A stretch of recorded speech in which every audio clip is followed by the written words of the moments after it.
আসসালামু আলাইকুম সবাইকে। আজকের এই ভিডিওতে আপনাদের সকলকে স্বাগত জানাচ্ছি। আজকের এই ভিডিওতে আমরা আলোচনা করব ফাইল আপলোড ভালনারেবিলিটিস নিয়ে। পূর্ব ভিডিওতে আমরা আলোচনা করেছিলাম ফাইল আপলোড ভালনারেবিলিটিস একেবারে বেসিক বিষয়গুলো। আমরা দেখেছিলাম যে আসলে ফাইল আপলোড ভালনারেবিলিটিস বিষয়টা কী, আমরা কিভাবে ইনফরমেশন গ্যাদারিং করতে পারি ফাইল আপলোড ভালনারেবিলিটিসের ক্ষেত্রে, সার্ভারের ভার্সন কী হতে পারে, কোন ল্যাঙ্গুয়েজের উপর বেস করে আমরা মূলত রিভার্স শেল অথবা ওয়েব শেল লিখব। কারণ আমরা যে কোনো ওয়েব শেল অথবা যে কোনো রিভার্স শেল যদি আপলোড করি সেটা কিন্তু লিসেন করতে পারবে না অথবা সেটা কিন্তু রিয়েলি এক্সিকিউট হবে না। তো সেক্ষেত্রে আমাদেরকে প্রথমে ইনফরমেশন গ্যাদার করা লাগবে যে আমি যেই সাইডে ফাইল আপলোড করছি অথবা যে সাইডে আমি শেল আপলোড করছি তার ভার্সনটা কি, তার সার্ভারে কোন ল্যাঙ্গুয়েজ সাপোর্ট নিচ্ছে অথবা সেই ওয়েবসাইটটা কোন ল্যাঙ্গুয়েজের উপর বেস করে তৈরি। তো সেক্ষেত্রে আমাদেরকে এই বিষয়গুলো অবশ্যই মাথায় রাখতে হবে। তারপর আমাদের দেখা লাগবে যে আমি যে জায়গায় ফাইলটা আপলোড করেছি সেই ডাইরেক্টরিটা কোথায়। কারণ অবশ্যই কিন্তু আমি যখন শেল আপলোড করে ফেলবো, আমি যখন রিভার্স শেল আপলোড করে ফেলবো, আমাকে কিন্তু আপলোড করলেই হবে না। কারণ যে পর্যন্ত আমি ওই শেলটা অথবা যে ওই রিভার্স শেলটা কল করতে না পারবো সেই পর্যন্ত কিন্তু আমি লিসেন করতে পারবো না, অথবা সেই পর্যন্ত আমি আমার ওয়েব শেল থেকে আমি কিন্তু বিভিন্ন বেনিফিট নিতে পারবো না। তো সেক্ষেত্রে অবশ্যই আমাদেরকে আপলোড ডাইরেক্টরি দেখতে হবে। তো এই বেসিক বিষয়গুলো আমরা প্রথম ভিডিওতে আলোচনা করেছিলাম। আজকে আমরা মূলত আলোচনা করব ফিল্টারিং নিয়ে। তো প্রথমেই আমরা বেসিক বিষয়টা জেনে নেব যে আসলে আমাদের ফাইল আপলোড ভালনারেবিলিটিসের ক্ষেত্রে যারা ডেভেলপার থাকে তারা মূলত কোন কোন ফিল্টারিংগুলো করে থাকে। তো প্রথমে আমরা জেনে নেব যে আসলে ফিল্টারিং বিষয়টা কী।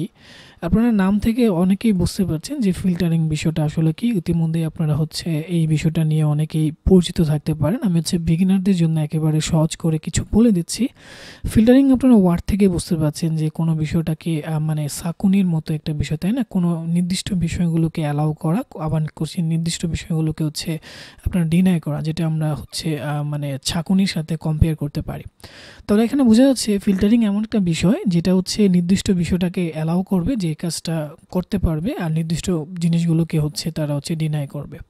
এটা মূলত ফিল্টারিং। এক্ষেত্রে যারা ডেভেলপার থাকে তারা হোয়াইট লিস্ট, ব্ল্যাক লিস্ট ব্যবহার করে থাকে, যে জিনিসগুলোর উপর বেস করে ফিল্টারিং হয়। আর কারণ এটার জন্য একটা কিন্তু অবশ্যই কিন্তু প্যারামিটার থাকতে হয়। তাহলে আমরা মোটামুটি বুঝলাম যে ফিল্টারিং বিষয়টা সহজ করে বলতে গেলে যেটা অ্যালাউ, মানে কোনটা অ্যালাউ করবে, কোনটা আমি আপলোড করতে পারবো, কোনটা আপলোড করতে পারবো না, সেই বিষয়টা কিন্তু যারা ডেভেলপার থাকে সেটা মেজারমেন্ট করে মূলত ফিল্টারিং প্রসেস দিয়ে। তো এই ফিল্টারিংয়ের ক্ষেত্রে যারা ডেভেলপার থাকে সাধারণত ক্লায়েন্ট সাইড ফিল্টারিং তারা করতে পারে, আর সেক্ষেত্রে তারা জাভাস্ক্রিপ্টের কোডের সাহায্যে মূলত এই কাজগুলো করে থাকে। তারপরে সার্ভার সাইড ফিল্টারিং করতে পারে, যেটা খুবই কঠিন সাধারণত বাইপাস করা। এরপরে ব্ল্যাক লিস্ট বেস হতে পারে সার্ভারের জন্য। সার্ভার সাইড ফিল্টারিং যখন করা হয় তখন ব্ল্যাক লিস্ট বেস ফিল্টারিং হতে পারে, অথবা হোয়াইট লিস্ট বেস ফিল্টারিং হতে পারে। তো কোন বিষয়গুলো ব্ল্যাক লিস্ট, কোনটা হোয়াইট লিস্ট, সেটা আমরা এখন আলোচনা করব না। আমরা কিন্তু মানে পরের ভিডিওগুলোতে এগুলো বিস্তারিত আলোচনা করব। আপাতত আমরা ফিল্টারিং বিষয়টা দেখছি। এরপরে লিমিটেড ফাইল আপলোডের অপশন থাকতে পারে, অথবা সাইজ থাকতে পারে, যে এত মানে ফাইলের সাইজ অথবা ফাইলের অ্যামাউন্ট এর বেশি হলে আপলোড করতে পারবে না, এতটুকু হলে করতে পারবে। তো এই ক্ষেত্রে যে বিষয়টা হয় যে আমরা মানে যারা ডেভেলপার থাকে তারা মূলত সাইজের লিমিটেশন দিয়ে দেয়।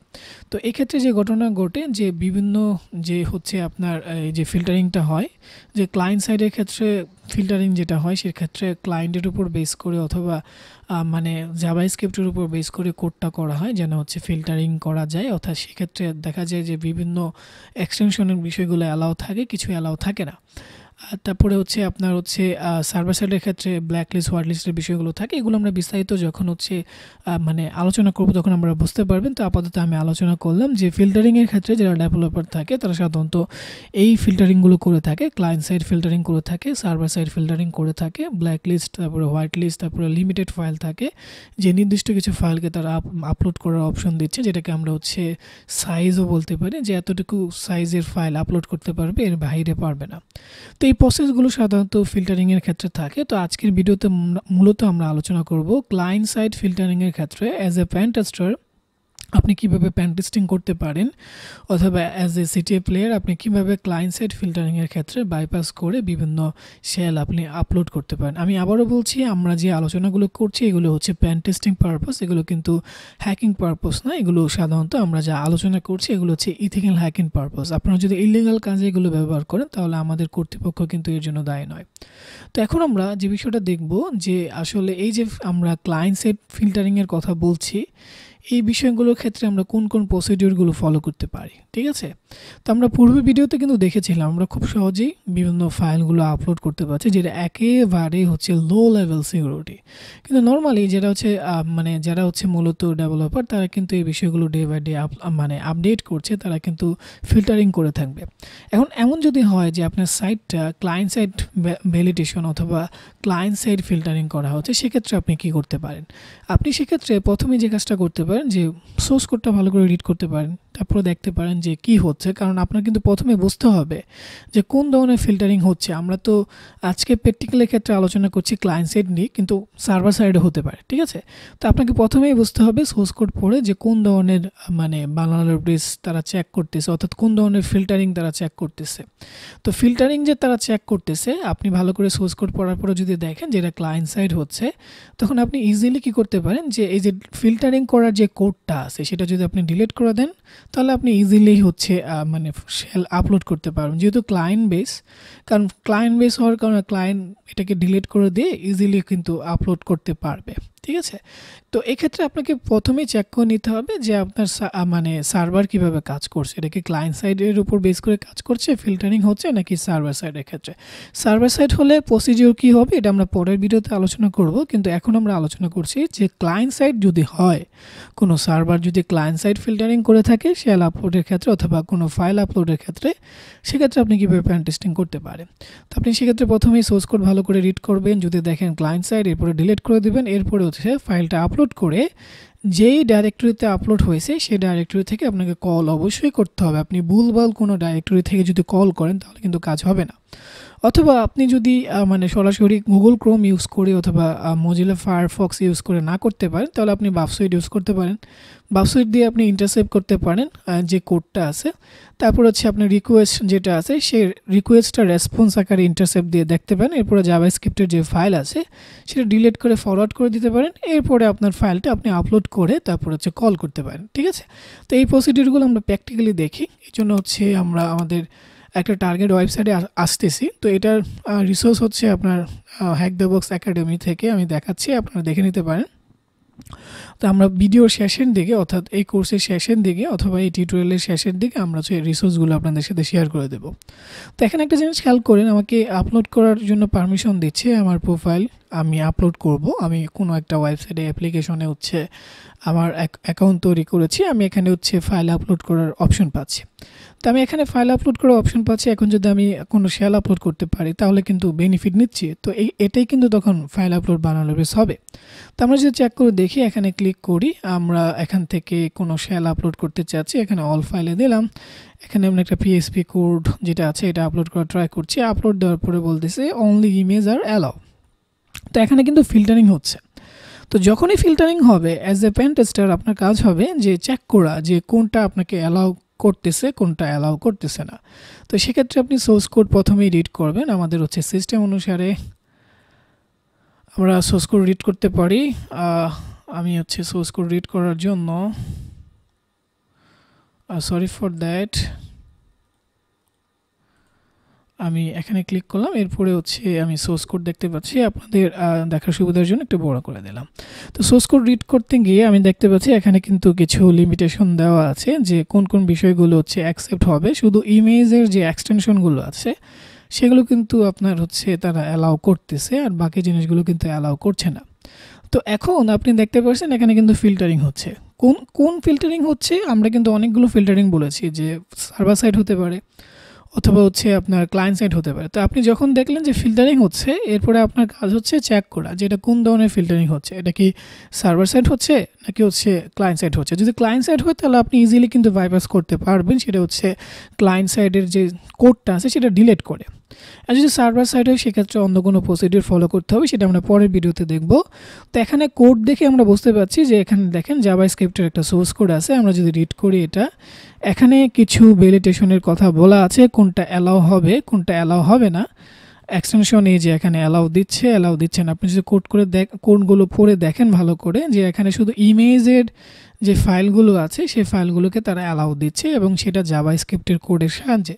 তাহলে আমরা বুঝতে পারছি যে এটা হচ্ছে ক্লায়েন্ট সাইড ভ্যালিডেশন। তো সেক্ষেত্রে আমরা ইজিলি যদি জাভাস্ক্রিপ্টের যে কোডটা দিয়ে মূলত ভ্যালিডেশন করতেছে অথবা ফিল্টারিং করতেছে সেই কোডটা যদি আমরা ডিলিট করে দিই, তাহলে কিন্তু আমরা ইজিলি আমাদের ফাইলটা আপলোড করতে পারবো, আমাদের শেল যেটা আছে সেটা আপলোড করতে পারবো। ওকে, তো সেই জন্য আমরা যে কাজটা করব যে আমরা এটা ডিলিট করে দিতে পারি ইনস্পেক্ট থেকে। ওকে, ইনস্পেক্ট থেকে ডিলিট করে আমরা আপলোড করতে পারি। ওকে, আমাদের ওয়েবসাইট ওপেন হয়ে গেছে। তো আমরা এখন যে কাজটা করব, আমরা এখান থেকে এটাকে ইন্টারসেপ্ট করব। এই জন্য এটাকে আমরা এভাবে রিফ্রেশ করব। এরপর আমরা প্রক্সিতে চলে আসলাম। এরপরেও যে আমাদের যে কাজ ডু ইন্টারসেপ্ট, কারণ রেসপন্সটা আমরা চেক করব, এই জন্য এখানে ক্লিক করলাম। এরপরে ফরওয়ার্ড দেব। ফরওয়ার্ড দেওয়ার পর আমরা যে এখানে কোডটা দেখতে পাচ্ছি এই কোডটাকে আমরা ডিলিট করে দেব, কারণ এখানে এই কোডের সাহায্যে মূলত আপনার যে ফাইলের এক্সটেনশন আছে সেটা কিন্তু তারা চেক করতেছে।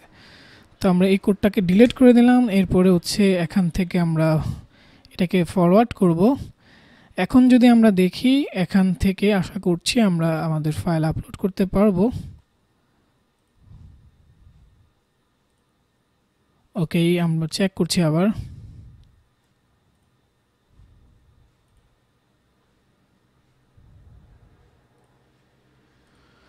এগেইন আমরা ট্রাই করি আবার, আমাদের এখানে কোনো সমস্যা হতে পারে।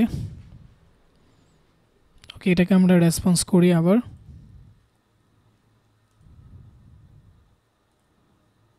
এরপরে এই যে পার্টটা আছে যেহেতু এটা ক্লায়েন্ট সাইড বেস, এই জন্য আমরা এতটুকু ডিলিট করে দিচ্ছি। এরপরে আমরা ফরওয়ার্ড করছি। ইয়েস, এখন যদি আমরা এখানে ক্লিক করি তাহলে আমরা দেখতে পারবো যে আমরা আমাদের শেল আমরা আপলোড করতে পারছি। এই যে আমাদের এই কোডটা ছিল এখানে, বেসিক হচ্ছে কোড, এখানে সিএমডি প্যারামিটার হিসেবে আছে, গেট প্যারামিটার। তো সেক্ষেত্রে আমরা যদি এখন আপলোড করি তাহলে দেখতে পারবো যে আমাদের আপলোড ফাইল সাকসেসফুলি হয়ে গেছে। এখন আমরা হচ্ছে আমাদের যে ফাইলটা আপলোড করেছি সেটা দিয়ে কিন্তু আমরা কাজ করতে পারবো। তো সেক্ষেত্রে আমাদেরকে কিন্তু প্রসিডিউর হিসাবে চেক করতে হবে, যেটা আমরা এখানে বলেছি যে আমরা জাভাস্ক্রিপ্টের ফাইলটা ডিলিট করলাম, ফরওয়ার্ড করলাম, যেটা আমরা প্রসেস সিস্টেমে দেখেছি। এরপরে হচ্ছে আমরা যে জায়গায় ফাইলটা আপলোড করেছি সেই জায়গা থেকে আমাদেরকে ফাইলটা কল করতে হবে। সেই জন্য আমরা যে কাজটা করব যে কোন জায়গায় ফাইলটা আপলোড হচ্ছে সেটা বের করব। সেই জন্য আমরা ডাইরেক্টরি কিন্তু ব্রুট ফোর্স অ্যাটাক দিতে হবে। তো এই জন্য আমরা ডাইরেক্টরি ব্রুট ফোর্স অ্যাটাক দিলেই পেয়ে যাব। তো এই প্রবলেমের ক্ষেত্রে আমাদের হচ্ছে বলে দেওয়া হয়েছে যে এটা আপলোড করলে কোন জায়গায় যাবে, প্রোফাইল ইমেজে যাবে। দেখেন প্রোফাইল ইমেজ, ঠিক আছে। তো সেক্ষেত্রে আমরা এখানে এই যে মানে ডাইরেক্টরিটা আছে যে জায়গায় হচ্ছে মূলত আপলোড হয়েছে, প্রোফাইল ইমেজ থেকে আমাদের ফাইলটাকে কল করব, প্রোফাইল ইমেজেস। এরপর আমাদের ফাইল যেটা আপলোড করেছিলাম সেটার নাম ছিল shell.php। এরপর আমাদের প্যারামিটার ছিল সিএমডি, যেহেতু গেট প্যারামিটার এই জন্য কোশ্চেন মার্ক দিয়ে আমরা সিএমডি প্যারামিটার দিলাম। এরপরে আমরা সিস্টেম কমান্ড যেহেতু দিতে পারবো, আমাদের ওয়েব শেলে এটাই আছে, এই জন্য আমরা আইডি কমান্ড দিলাম। এরপরে দেখতে পাচ্ছি আমরা কিন্তু আমাদের কমান্ড এক্সিকিউশন হচ্ছে। তো আপনি যখন সিটিএফ খেলবেন সেক্ষেত্রে আপনি অন্যান্য কমান্ডগুলো চেক করে দেখবেন যে কোথায় আপনার ফ্ল্যাগ আছে। তো সেই জায়গা থেকে আপনাকে হচ্ছে ফ্ল্যাগটা বের করে নিতে হবে। আর আপনি যখন পেনটেস্টার হিসেবে কাজ করবেন তখন পেনটেস্টার হিসেবে আপনার মানে চেক করতে হবে যে আপনি কোনো শেল আপলোড করতে পারছেন কিনা। এখানে আমরা ওয়েব শেল আপলোড করেছি, আপনি ইচ্ছা করলে কিন্তু রিভার্স শেল আপলোড করতে পারেন। সেক্ষেত্রে আপনাকে ডাইরেক্টরি থেকে হচ্ছে টার্মিনাল থেকে হচ্ছে সেটা লিসেন করে নিতে হবে আপনার পট থেকে, অথবা আপনি কিন্তু নর্মালি রিভার্স শেল না বানিয়ে আপনি কিন্তু মানে ওয়েবলি দিয়েও রিভার্স শেল বানিয়ে তারপর আপলোড করতে পারেন। তো আজকের ভিডিওতে আমরা যে বিষয়টা দেখলাম সেটা হচ্ছে যে মূলত বিভিন্ন ধরনের ফিল্টারিং কী থাকতে পারে। এর মধ্যে যদি আমরা দেখি যে কোনো ওয়েবসাইটে ফাইল মানে ক্লায়েন্ট সাইড ফিল্টারিং হচ্ছে, সেক্ষেত্রে আমরা কী প্রসিডিউর ফলো করে আমরা পেন টেস্টিং করতে পারি অথবা হচ্ছে আমরা ফাইলগুলো আপলোড করতে পারি। পরের ভিডিওতে আমরা মূলত সার্ভার সাইড ফিল্টারিংয়ের ক্ষেত্রে কীভাবে কাজ করব, খুবই ইম্পর্টেন্ট একটা বিষয় যেটা হচ্ছে ম্যাক্সিমাম ওয়েবসাইটে থাকে। কারণ ক্লায়েন্ট সাইড কিন্তু খুবই ইজি, আপনি ইজিলি যেহেতু আপনি ক্লায়েন্ট আপনি কিন্তু ইজিলি সেটাকে বাইপাস করতে পারছেন, কিন্তু সার্ভার সাইড ফিল্টারিংয়ের ক্ষেত্রে কিন্তু এত ইজি হবে না।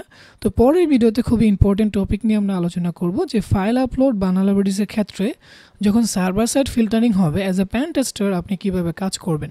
তো আজকের ভিডিওতে এই পর্যন্ত। সবাই ভালো থাকবেন, সুস্থ থাকবেন। দেখা হবে পরের ভিডিওতে। যদি আপনাদের কাছে আমাদের ভিডিওটি ভালো লেগে থাকে তাহলে অবশ্যই আমাদের চ্যানেলটি সাবস্ক্রাইব করে আমাদের সাথেই থাকবেন। আসসালামু আলাইকুম।